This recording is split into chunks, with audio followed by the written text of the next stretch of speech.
وہ آخری دروازہ، حتمی انجام۔ ہسپتال سے فارغ ہوتے ہی فرحان، علی، حمزہ اور زبیر ایک بار پھر اس منحوس حویلی کے دروازے پر کھڑے تھے۔ خوف ان کے دلوں میں ابھی بھی زندہ تھا، مگر اب ہار ماننا ممکن نہیں تھا۔ وہ اس راز کو مکمل طور پر حل کرنا چاہتے تھے، ہمیشہ کے لیے۔ دروازہ ویسے ہی بند تھا جیسے پہلے، مگر زبیر نے خون سے جو الفاظ لکھے تھے وہ اب بھی دیوار پر جھلک رہے تھے۔ دوسرا دروازہ روشنی میں کھلے گا۔ زبیر کا ذہن جھنجھوڑ کر رکھ دیا۔ اسے یاد آیا کہ اس اندھیری دنیا میں ہر طرف سائے ہی سائے تھے، مگر جہاں روشنی پڑتی وہاں سے اندھیرا ختم ہونے لگتا تھا۔ روشنی، یہی ہے ہماری جیت کا راستہ، زبیر نے جوش سے کہا۔ انہوں نے ایک نئی حکمت عملی اپنائی۔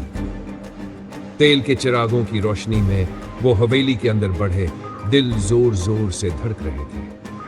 جیسے ہی انہوں نے دروازے پر روشنی ڈالی، ایک خوفناک چیخ حویلی میں گونجی، لرزہ خیز، کانوں کو چیر دینے والی چیخ۔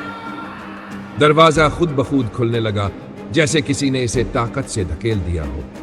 اندر وہی بے چہرہ مخلوقات کھڑی تھی، وحشتناک، خاموش مگر خطرناک۔ مگر اس بار وہ کمزور لگ رہی تھی۔ روشنی نے انہیں پیچھے دھکیلنا شروع کر دیا تھا۔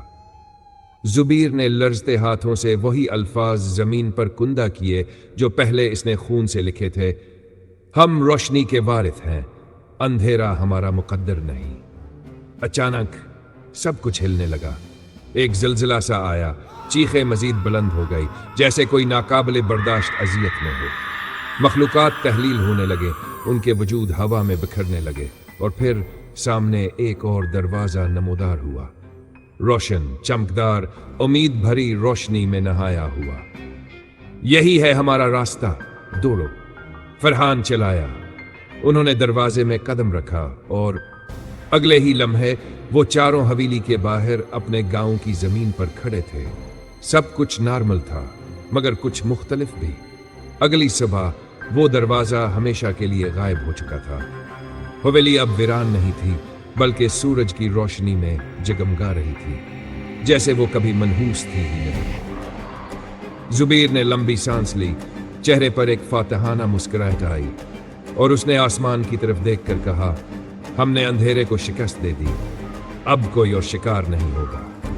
کہانی ختم، مگر اس بار کوئی سوال باقی نہیں تھا، صرف روشنی، سکون اور آزادی۔